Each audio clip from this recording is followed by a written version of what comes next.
teman-teman semua, perkenalkan nama aku Nur Farah Fadilah. Aku dari jurusan Ilmu Komunikasi dengan NIM 1017. Aku dari Universitas Andalas. Nah, pada kesempatan kali ini aku bakalan ngejelasin tentang konsep dan perkembangan berbagai media. Jadi teman-teman, perkembangan dari media tersebut terbagi dua, yaitu ada era lisan dan era tulisan ya.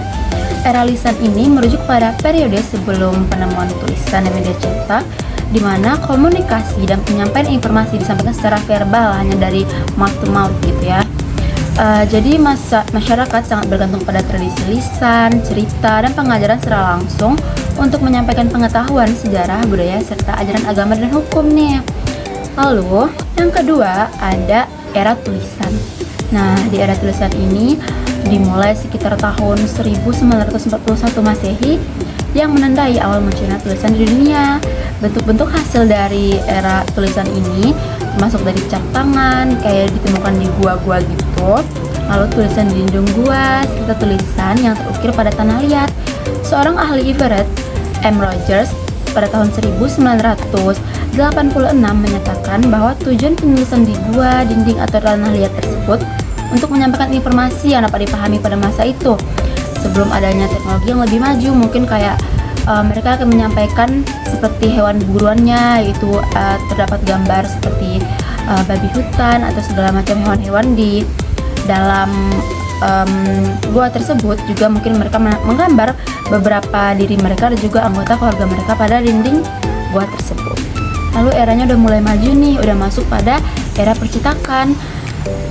Era percetakan ini dimulai muncul sekitar tahun 1430-an ketika Johann Gutenberg menciptakan mesin cetak pertama. Setelah penemuan ini muncul penny press pada tahun 1833 yang berupaya mengembangkan teknologi cetak yang diperkenalkan oleh Gutenberg.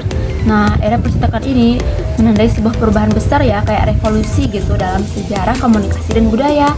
Penemuan mesin cetak dan Gutenberg ini mengubah cara informasi disebarkan sehingga literasi dan pengetahuan dapat diakses lebih banyak orang.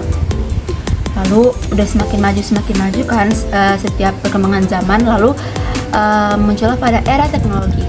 Nah, era teknologi ini merujuk pada fase dalam sejarah manusia di mana kemajuan teknologi khususnya dalam bidang komunikasi dan informasi mengubah era manusia berinteraksi, juga merubah cara-cara mereka bekerja. Intinya mengubah cara mereka dalam hidup begitu secara keseluruhan ya.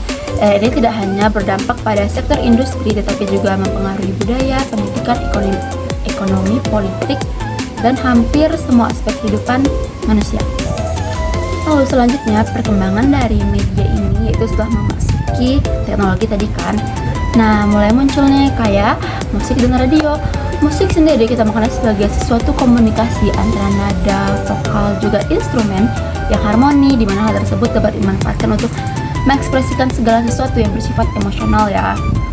Lalu radio adalah sistem komunikasi yang menggunakan udara atau ruang antariksa sebagai bahan antara medium yang bentuk umumnya sistemnya adalah sebuah pemancar yang memancarkan dayanya melalui antena ke arah tujuan dalam bentuk gelombang elektromagnetis.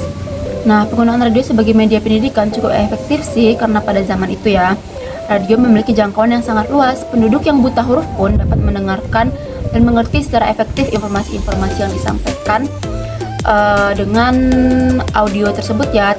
Kayak yang buta huruf tuh tidak perlu membaca melalui majalah ataupun koran, tapi melalui radio berita pun dapat langsung tersampaikan. Nah, mulai yang lebih maju lagi ada TV dan film. Televisi adalah media komunikasi massa yang menyajikan informasi dalam bentuk audio visual nih. Ada audio juga ada nih kayak visualnya gitu. Jadi sehingga berita yang kita dapat tuh lebih terrealisasi lagi ya. Sehingga berita yang disampaikan itu lebih unggul daripada media radio tersebut. Televisi ini ditemukan pada abad ke-20. Televisi terus berkembang mulai dari siaran pertama. Lalu dengan perkembangan zaman tadi, televisi semakin berkembang dengan seperti smart televisi atau seperti televisi digital ya teman-teman. Nah, perkembangan yang besar ini mengubah cara masyarakat mengakses informasi dan hiburan. Lalu selanjutnya yang gak kalah penting nih, film. Film merupakan seni visual yang menyampaikan cerita melalui gambar bergerak atau video ya untuk hiburan, edukasi, atau dokumentasi. Perkembangannya dimulai dari kinetoskop, temuan dari Thomas Alva Edison. Lalu film bisu hitam atau yang pada zaman itu seperti hitam putih ya, belum berwarna, hingga film bersuara pada tahun 1987. Nah, dari film yang semula hitam putih lalu mulai berkembang pada film berwarna pada 1937. Industri film berkembang pesat dengan produksi massal melalui videotape pada 1970-an, diikuti dengan laserdisc, VCD dan DVD. Kini digital movie semakin populer ya, membuat film lebih mudah diakses dan menjadi bagian dari kehidupan modern. Baik nih teman-teman, kita masuk ke era kita sekarang ya, yaitu era yang sangat penting, yaitu konsep media internet. Jadi media internet ini merujuk pada platform digital yang memfasilitasi pertukaran informasi dan interaksi antar pengguna melalui jaringan global. Menurut NW Perbo, internet adalah media yang digunakan untuk mengefisiensikan proses komunikasi dengan menghubungkan melalui media seperti web, email. Lalu seorang pakar studi budaya menekankan bahwa media baru termasuk internet memiliki karakteristik seperti digitalisasi, interaktivitas, dan juga hipertekstualitas. Dengan virtualitas kita bisa berkomunikasi dan kita juga bisa mendapatkan informasi hanya melalui gadget kita ya, atau smartphone kita gitu, kayak semua informasi ada di genggaman kita. Sehingga karakteristik ini membedakan media internet dari media tradisional lainnya, sehingga memungkinkan ya semua kayak penggunanya itu aktif dalam mendapatkan informasi secara update dan terbaru.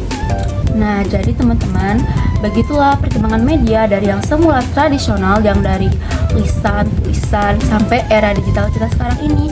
Nah, perkembangan tersebut tentu semakin memudahkan kita untuk memperoleh informasi.